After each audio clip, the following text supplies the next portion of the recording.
Queridos, nós estamos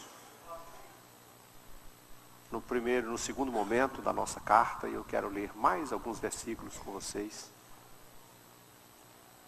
Primeira carta aos Coríntios, capítulo 1, versículo 4 até o versículo 9.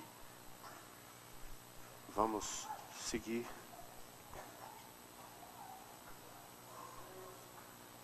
Primeira carta, capítulo 1, versículos de 4 a 9. Quem encontrou, diga amém. Sempre dou graças ao meu Deus a vosso respeito, a propósito da sua graça que vos foi dada em Cristo Jesus, porque em tudo fostes enriquecidos nele, em toda a palavra, em todo conhecimento, assim como todo o testemunho de Cristo tem sido confirmado em vós. De maneira que não vos falte nenhum dom, aguardando vós a revelação de nosso Senhor Jesus Cristo, o qual também vos confirmará até o fim, para serdes irrepreensíveis no dia do Senhor Jesus Cristo.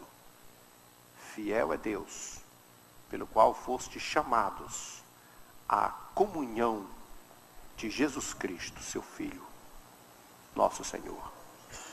E amém. A nossa reflexão de hoje é transformada numa interrogação.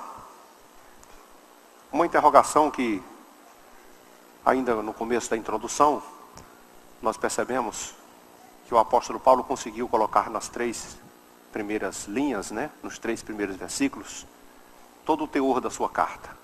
Sua defesa como apóstolo, o desafio para que os irmãos realmente sejam santos, mas lembrando que ele acrescentou a palavra santificados.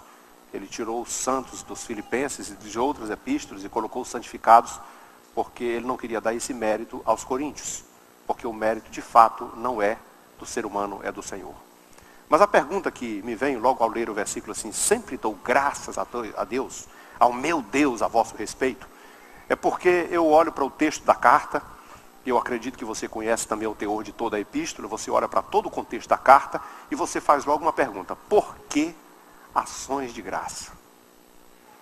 Por que eu vou agradecer a Deus e louvar a Deus por uma situação tão caótica como vai me apresentar a carta aos Coríntios daqui a poucos instantes?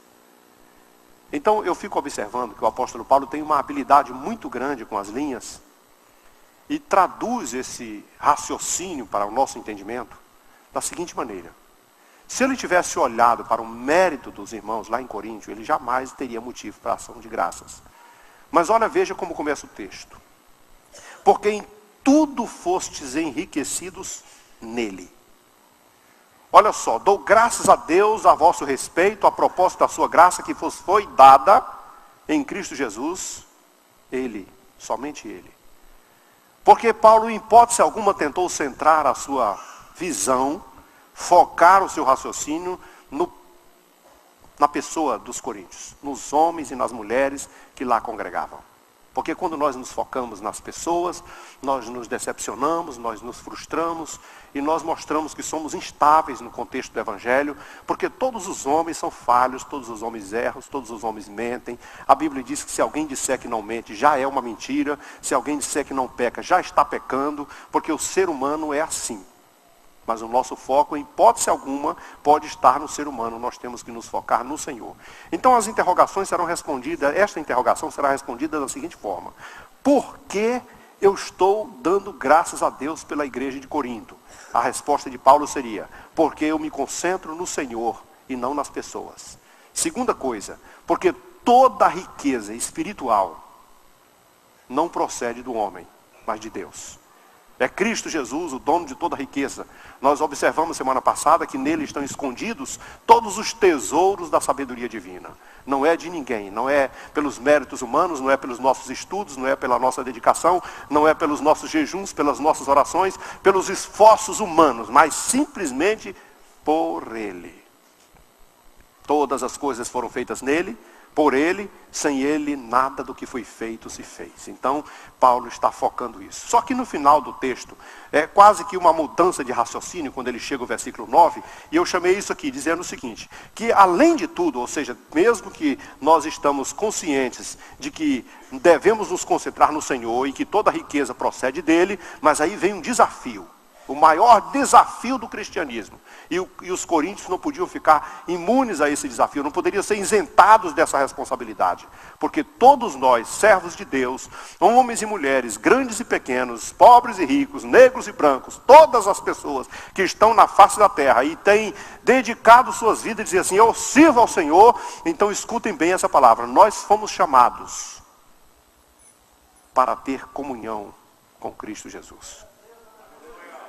E esse é o desafio da carta, que depois nós vamos, talvez no decorrer da mesma, tentar descobrir como é possível, e em que mérito, em que circunstâncias eu vou conseguir alcançar tão almejada e tão preciosa comunhão. Eu quero observar uma coisa, Paulo não faz elogio aos coríntios.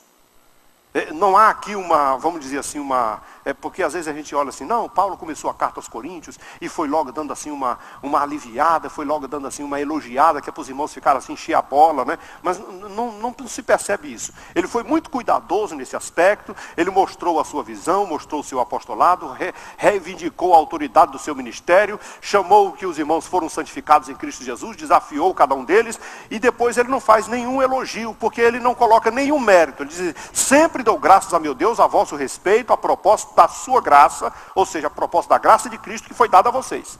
Eu agradeço a Deus, não porque você é santo, não porque você é puro, não porque você é cheio de graça, não porque você é fiel, não porque você obedece à Escritura, mas eu agradeço a Deus porque Deus teve misericórdia de você. Eu agradeço a Deus porque Jesus Cristo olhou para você, viu a sua necessidade e contemplou você com a sua misericórdia e com o seu poder. Então, não existe aqui uma razão para elogio, pelo menos no momento. Não que todo mundo não tenha só virtude ou só defeito, talvez em algum momento os irmãos coríntios vão merecer um pouco de elogio e você vai ver que tinham algumas coisas na vida deles que talvez nós tivéssemos que também ter. É provável que alguns irmãos lá em Corinto tivessem algumas virtudes que nós gostaríamos de ter conosco. Mas tem algumas coisas que nós não deveríamos imitar. Então, ele exalta o Senhor. E deixa eu dizer uma coisa para você. Quem tem o direito, quem tem o privilégio, quem tem vamos dizer, o mérito da honra, não é o ser humano. O mérito pertence a Jesus.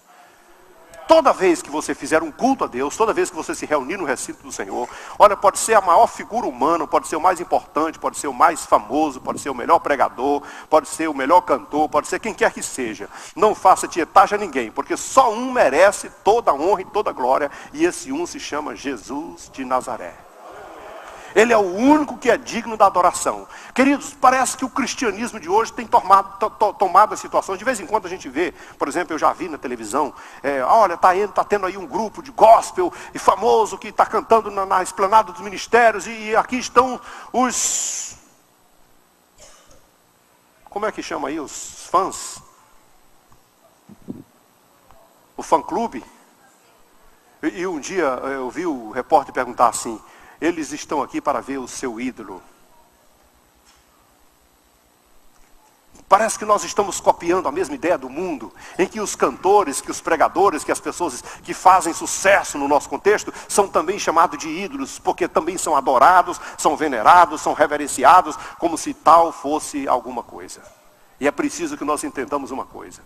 Um culto, nós devemos nos lembrar de Jesus. Jesus foi tentado por Satanás. Satanás tentou persuadi-lo à adoração. Diz, olha, eu te dou tudo que você quiser. Eu acho que posso parafrasear dizendo assim, eu te dou a fama, te dou a riqueza, te dou o sucesso, te dou a popularidade do mundo inteiro, te dou todas as mulheres que você quiser, todo o dinheiro que você precisar, todos os recursos que você quiser. Mas você só precisa fazer uma coisa, você só precisa me adorar.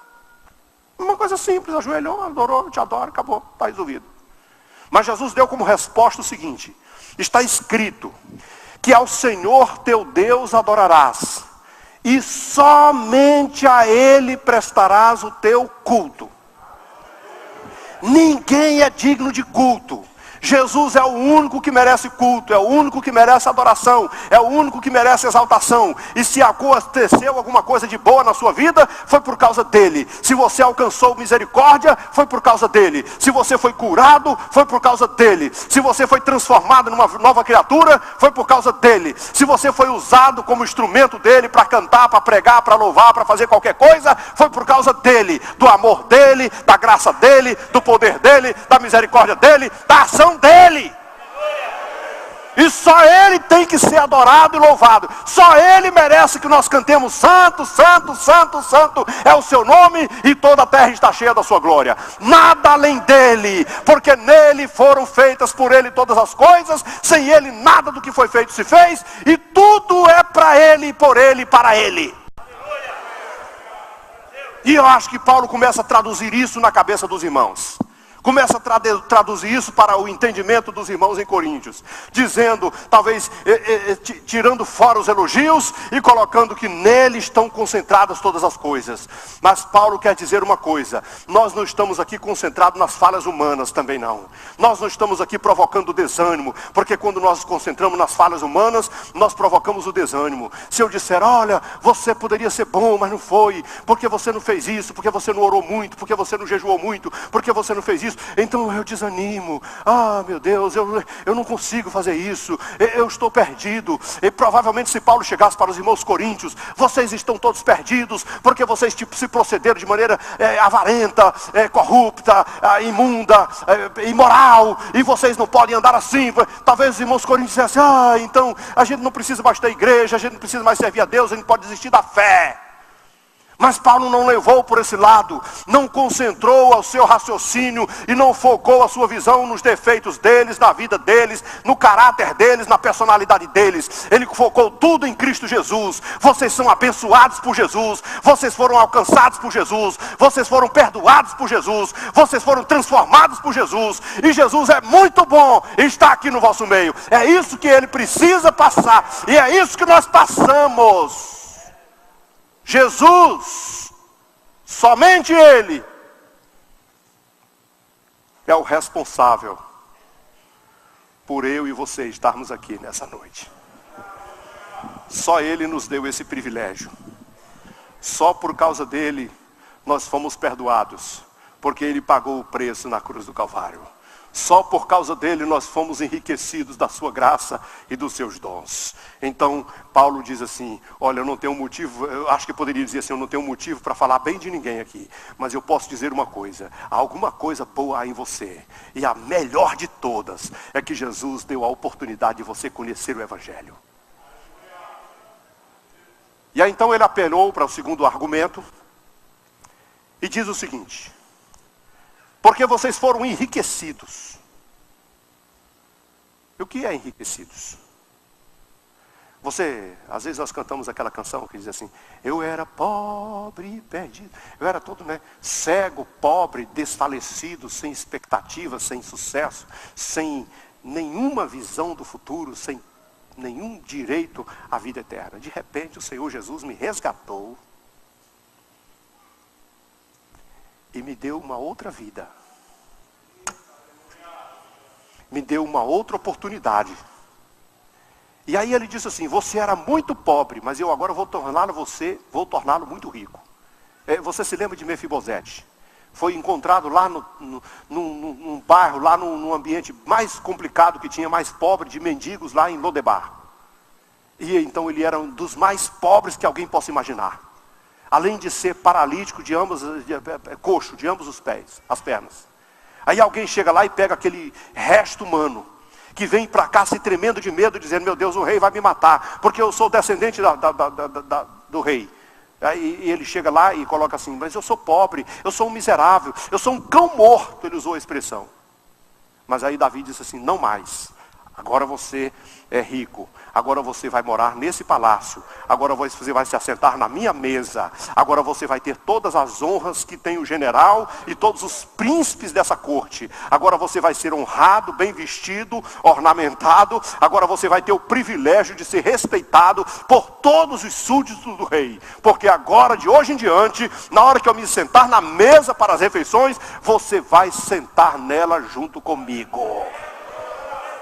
Então escute só o que Deus fez conosco. Escute só o que Paulo está dizendo a respeito desses irmãos. Nós estávamos todos em Lodebar. Nós éramos as piores criaturas. Nós estávamos jogados na sarjeta. Nós éramos os mais miseráveis entre os homens. Nossa glória era comparada diante de Deus como farrapos ou trapos de imundícia. Nós não tínhamos nenhuma expectativa de vida eterna. Nós não tínhamos nenhuma probabilidade de perdão. Nós éramos os mais miseráveis entre os homens. E o Senhor nos arrancou de lá, de um charco de lodo, de um tremendal horrível, colocou os meus pés sobre a rocha, firmou os meus passos, colocou um cântico novo na minha boca. Todo mundo está olhando e admirado, impressionado, dizendo que Deus é esse que faz coisa tão grandiosa, porque Ele, além de tudo, me assentou na sua mesa. Eu não tinha direito de sentar na mesa do rei, mas eu tenho o privilégio hoje de participar de um banquete celestial, porque Jesus fez isso, não porque eu merecia, mas por causa da sua graça. Só por causa da sua graça, eu era pobre e fiquei rico. E ele diz assim, ninguém, eu vou dizer, ninguém jamais mereceu a glória e nem os dons de Deus. Mas Ele concede muito mais do que isso. E Ele vai mexer agora com uma das coisas mais importantes que os coríntios têm. Ele vai, vocês foram enriquecidos com muitos dons espirituais. Se você pegar o texto de Coríntios 13, um pouco lá na frente, nós vamos ter a oportunidade de passar por ele, talvez alguns meses daqui para frente. Mas numa prévia do que tem lá, é que Deus distribuiu dons para toda a igreja, e não deu 9 para todo mundo, Ele distribuiu 3 categorias. E nessas 3 categorias Ele deu alguns dons que revelam a sabedoria divina. Ele deu ciência, sabedoria da palavra e discernimento. Olha que coisa preciosa. Uma pessoa tem a capacidade de discernir entre o certo e o errado, entre o bem e o mal, entre o espírito maligno e o espiritual. Ele tem discernimento para todas as coisas. Uma pessoa tem a capacidade de descobrir e aprofundar-se em todos os mistérios da ciência e da sabedoria divina, por causa de dons espirituais. Ele também distribuiu alguns outros dons que revelam o seu poder. Ele deu fé, cura divina e operação de maravilhas. Ele deu esse privilégio para a igreja, a pessoas no contexto da igreja, e a pessoas, e todas as pessoas que estão aos pés do Senhor, podem curar enfermos, expulsar demônios, operar maravilhas, não pelo seu poder, não pelo seu mérito, não pelo seu talento, mas pelo poder de Deus na sua vida. Dons espirituais. Ele deu outros 3 dons espirituais que revelam a manifestação de Deus, a palavra de Deus, que são profecias, línguas estranhas e interpretação de línguas. Ou seja, Ele comunica-se conosco, Ele fala no nosso meio, Ele traduz a sua palavra para nós, tudo por meio de dons espirituais. E sabe o que Ele está dizendo para os coríntios? Vocês são ricos, porque vocês são apropriadores, vocês são donos de tudo aquilo que o Senhor colocou ao vosso dispor. Encheu vocês de dons espirituais.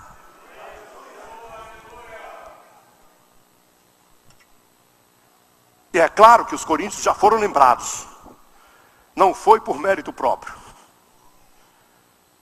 Então deixa eu dizer uma coisa para aqueles irmãos que ainda não são batizados com o Espírito Santo.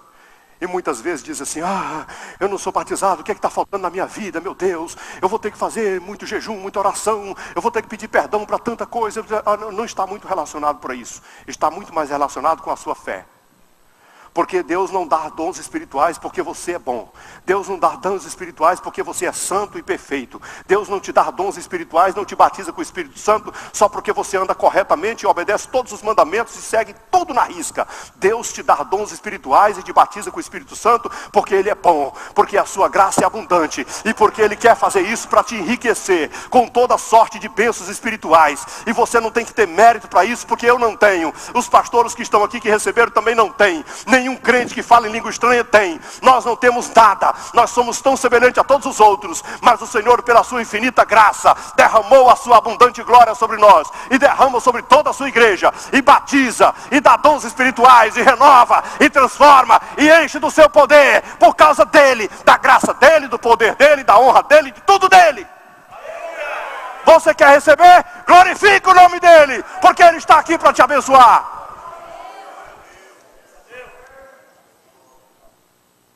Ele concede porque ele é bom, mas isso não nos afasta do dever de sermos irrepreensíveis. Porque Paulo puxa esse gancho aqui. Essa é uma doutrina, isso é uma carta muito doutrinária, que o apóstolo está, obviamente, mostrando os valores que a igreja tem, colocando os privilégios em primeiro lugar. Você já foi abençoado, você foi alcançado por Deus, você recebeu bênçãos do céu, você foi enriquecido com dons espirituais, não foi pelo seu mérito, mas pelo mérito de Deus. Deus colocou tudo ao seu dispor, você tem todas as possibilidades à sua frente, mas você não pode se esquecer de uma coisa, que é necessário se manter irrepreensível para o dia do Senhor Jesus. E esse é um desafio muito impressionante. E eu quero dizer uma coisa agora. Os dons espirituais não melhoram a tua vida nesse aspecto. Falar em línguas estranhas e profetizar, expulsar demônio, curar enfermo, e ser usado com toda a ciência, com todos os mistérios e com todo o poder que você imaginar, não torna você um crente melhor do que aquele que simplesmente obedece a palavra. Não torna você melhor. Eu acho que torna você, talvez até um crente espiritual, pode ser até mais feliz. Porque falar em língua é bom, né? Pode ser até um pouco mais entusiasmante, porque viver cheio do Espírito Santo é uma sensação extraordinária. É como comer bem e participar de uma excelente sobremesa. É um negócio muito bom. Mas isso não é mérito que enriquece a sua salvação. A sua salvação precisa você se conscientizar que tem que ser irrepreensível para o dia do Senhor. E então ele nos diz uma coisa. Porque Deus é fiel e chamou você para a comunhão. E isso tem a ver uma coisa bem impressionante. Eu vou falar aqui uma palavra que talvez traduza isso. É o seu posicionamento em Cristo Jesus. Onde você está em Cristo Jesus? Então deixa eu traduzir isso. No dia que Jesus multiplicou 5 pães e 2 peixes para aquela multidão, a Bíblia registra nesse episódio que havia 5.000 homens. Diz o texto sagrado que além dos 5.000 homens, havia muitas outras mulheres e crianças, porque a Bíblia não conta mulheres nem crianças, só conta homens. Então se você tirar, por exemplo, pelo padrão desse auditório, mas eu posso afirmar que é muito maior, porque o povo naquela época tinha muito mais filhos. Hoje a maioria dos casais só tem 2, naquela época tinha 8, 10, e quanto mais tinha, melhor. Então eu posso imaginar que tivesse muitas crianças naquele contexto. Vocês podem imaginar se lembrar que Jesus até teve que impedir os discípulos, certa ocasião, porque eles não queriam deixar as crianças se aproximarem. Havia criança e talvez as crianças fizessem barulho, dizendo, aqui não pode, criança não pode com Jesus. Jesus disse, deixa as crianças virem. Elas são as donas do reino dos céus. Elas são as mais humildes que tem no planeta. Elas merecem mais do que vocês. Barrou todo mundo e trouxe as crianças. Então tinha muita criança.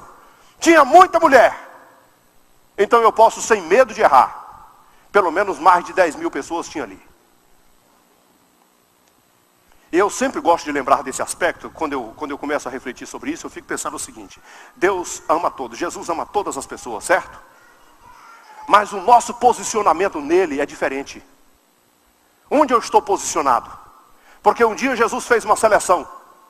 Ele diz, eu estou precisando de alguns evangelistas. Eu estou precisando mandar alguém para pregar nas ruas, nas quadras, nos becos, nas pequenas vilarejos, em todos os lugares. E então Jesus fez uma escolha e foi apontando. Foi Jesus que escolheu. Você que está lá atrás, você aqui, esse aqui da frente, você e você. E ele escolheu 70 homens.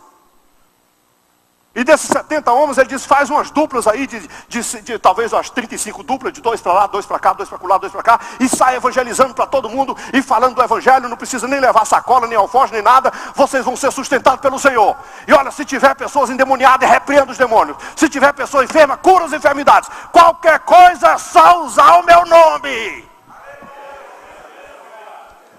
Lembra que os discípulos, quando voltaram empolgados, dizendo assim, mestre, no teu nome as enfermidades desaparecem, os demônios se nos sujeitam. É uma coisa impressionante, ou seja, nós temos dons. E Jesus falou assim, glória a Deus, né? Fiquem felizes, mas eu não quero que vocês se alegrem porque os demônios se vos sujeitam e nem porque as enfermidades são curadas. Quero que vocês se alegrem porque os vossos nomes estão escritos no livro da vida. Prioridade, salvação. A questão que eu quero chamar a atenção de vocês aqui é por que 70? Porque Jesus não faz acepção de pessoas, mas só escolheu 70. E eu posso afirmar, quase com certeza, que tinha muito dizendo assim, não sei porque Jesus não me escolheu. Eu também estava lá no meio da multidão, mas eu até que dei a mãozinha para ele, levantei meu dedo, mas ele não quis. Por que será que Jesus não escolheu? Jesus não faz acepção de pessoas, mas só pega aquelas pessoas que estão mais próximas dele, que tem mais intimidade com ele, que andam mais perto dele e que se posicionam diante dele. Foi por isso que quando Jesus escolheu os 12, ele escolheu 12, não escolheu 70. E se os 70 tiveram o privilégio de fazer algumas ações pela rua, os 12 andaram de barco, subiram nos montes, dormiram nos cenáculos, participaram da ceia. Foi uma coisa, tiveram ensinamentos diretos, subiram, tiveram instruções diretas para eles, comeram pão com Jesus e se hospedaram em vários lugares juntos. Você não acha que algum dos 70 ficou assim?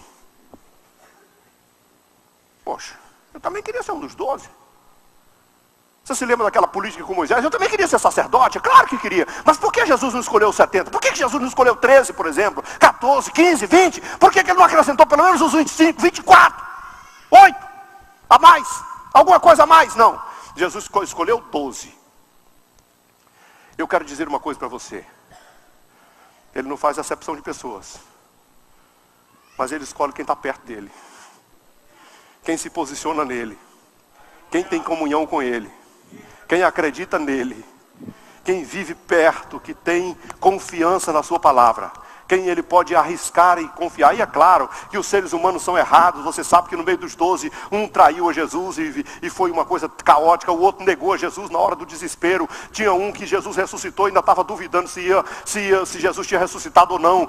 Os seres humanos são falhos, mas Jesus escolheu a si mesmo. Porque Jesus não escolhe porque ninguém é perfeito. Se ele fosse escolher pela perfeição, não escolhia ninguém, escolhia só ele mesmo. Mas ele escolhe porque ele ama, ele escolhe porque quer te dar uma oportunidade, e ele escolhe porque você chegou a ele e disse, eu estou aqui. Se o Senhor quiser, eu estou pronto. Então ele escolhe você, se você quiser. Basta você se posicionar diante dele e dizer, tu és Deus e eu sou servo.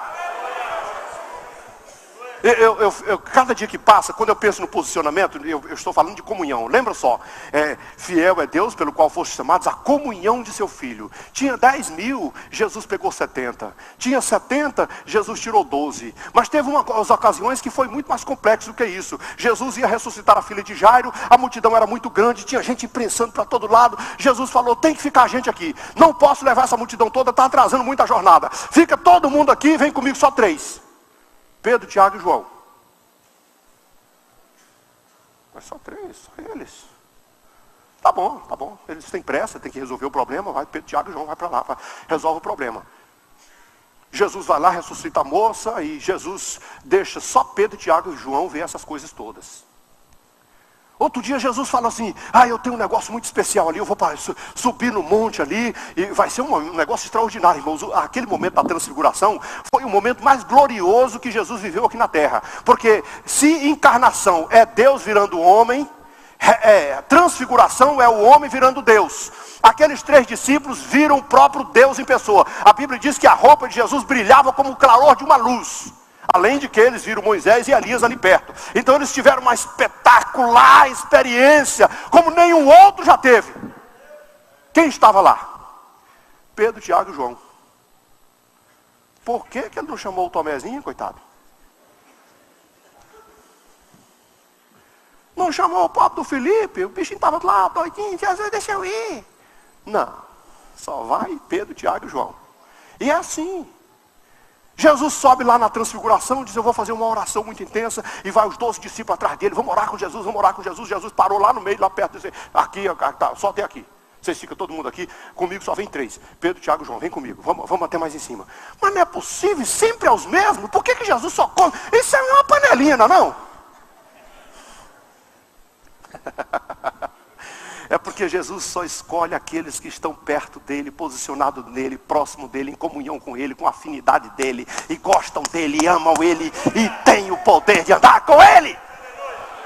Ah, se você quiser ser um dos 3, então se apegue com ele, aproxime-se dele, viva o melhor que você puder, perto dele, em comunhão com ele, junto com ele, para a glória dele, e tudo vai dar certo. Porque, irmãos, você pode descobrir uma coisa, sempre vai haver um filtro, porque no filtro que eu estou falando, você vai se lembrar de uma coisa, que tinha os 12, tinha os 10 mil, tinha os 5 mil, tinha os 70, tinha os 12, tinha os 3, mas na hora da refeição, só quem sentava e colocava a cabeça no ombro de Jesus era João. Nenhuma vez o Pedro fez isso, nenhuma vez o Tiago fez isso. Nenhuma vez outro qualquer discípulo fez isso. Mas João ficava lá.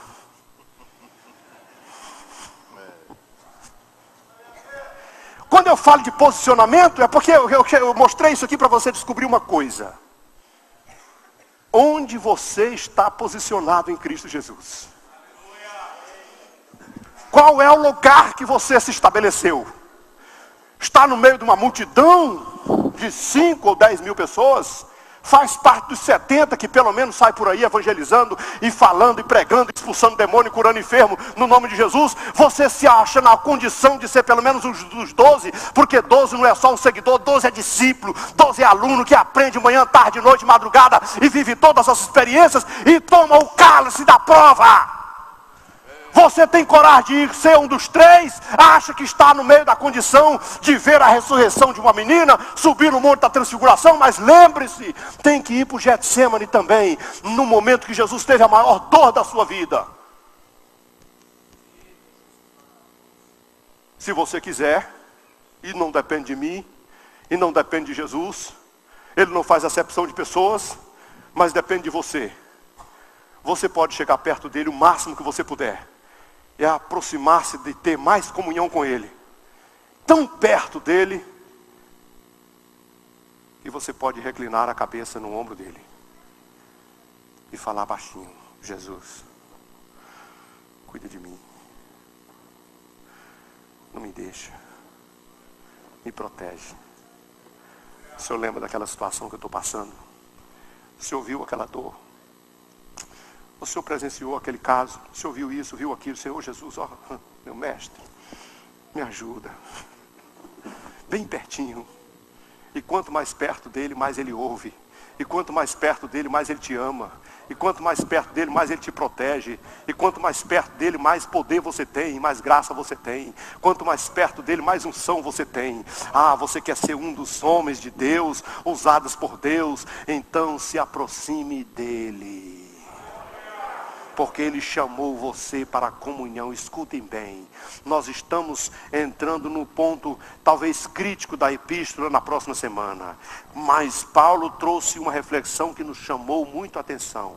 Primeiro, não focou nenhum defeito dos humanos até agora, apenas na glória de Deus. Não olhou para nenhuma das falhas, mas apenas naquele que pode corrigir todas as falhas e abençoar todas as pessoas. Não calculou que alguém tivesse direito à riqueza ou a dons espirituais por mérito próprio. Ninguém consegue isso, nem ele, Paulo, nem nós e nem ninguém. Ninguém foi batizado, curado e foi usado e se tornou instrumento por qualquer uma das suas próprias condições, mas por causa da sua graça, que é abundantemente maior do que todas as coisas. Mas ele faz um desafio final. Ele nos chamou para a comunhão, e a comunhão depende do seu posicionamento. Onde você está? E onde você quer ficar ao longo da sua vida? Porque você pode sair do meio da multidão, se você quiser, e chegar para perto dele e dizer: eu não vou mais ser um anônimo, eu não vou mais ser uma pessoa perdida no meio de uma multidão. Eu vou me posicionar e me apresentar como servo. Eu vou me apresentar como discípulo. Eu vou me candidatar a missionário. Eu vou me candidatar a servo, pregador, orador, intercessor, contribuidor, qualquer coisa. Mas eu não vou mais ficar perdido no meio da multidão. Eu vou ser um instrumento de Deus para a glória do seu nome. Isso é uma decisão sua. Eu vou concluir o argumento de hoje e vou convidar pessoas para ser crente. Meu apelo é assim bem direto, não tem essa história de dizer assim: você vem aqui receber uma oração, levanta a sua mão se você quer orar. Não, a oração aqui é o seguinte: você quer ser crente, passar para a lei dos crentes, ou a linguagem que você quiser, aceitar Cristo no seu coração, se tornar um discípulo de Jesus, quer mudar a história da sua vida e dizer assim: eu vou servir a esse Senhor como Senhor da minha vida, e não mais como aquele que apenas opera milagre, e não mais como aquele que apenas estende a mão sobre mim. Não, eu quero servir ao meu Senhor. Se você quiser servir ao seu Senhor a partir de hoje, então levante a mão junto comigo, nós vamos orar juntos, e você vai se posicionar perto dele, para começar a receber das virtudes da sua graça, e do seu amor, e da sua infinita misericórdia. Tem alguém para Jesus essa noite? Levante a sua mão, no lugar onde você está, só erga a sua mão, nós vamos ajudar você. Se você estiver afastado, desviado, afastou de Deus, deixou de servir com fidelidade, e olha, você pode ter certeza de uma coisa: o nosso Deus é o Deus que perdoa, que ama, que tem misericórdia. Ele pode trazer tudo de volta, ele restaura tudo de novo. Basta você dizer: eu volto para Jesus, eu me entrego para ele. Entrega a tua vida para o Senhor nessa noite. Tem alguém? Tem alguém para ele? Faz assim, é só esse gesto, simples gesto.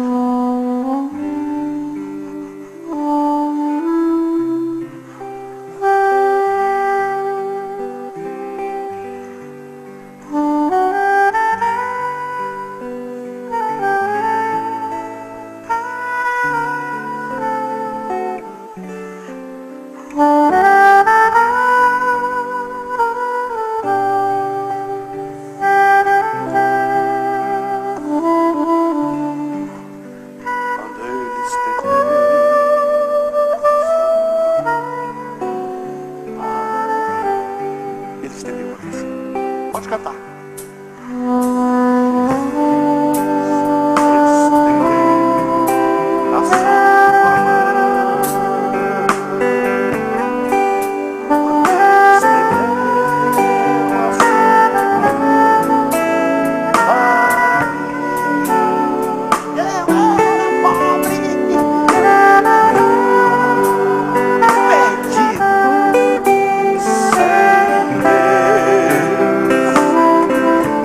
Mas aí o que ele fez?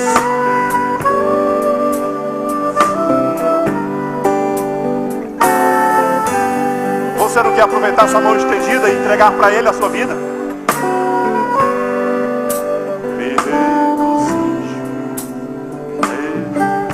A igreja pode ficar em pé?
Que a graça de nosso Senhor e Salvador Jesus Cristo, e o amor de Deus, o nosso Pai, e a comunhão e as consolações do Espírito Santo, seja com todo esse povo e com todo o povo de Deus sobre a terra, desde agora e para todos sempre, que todos digam amém.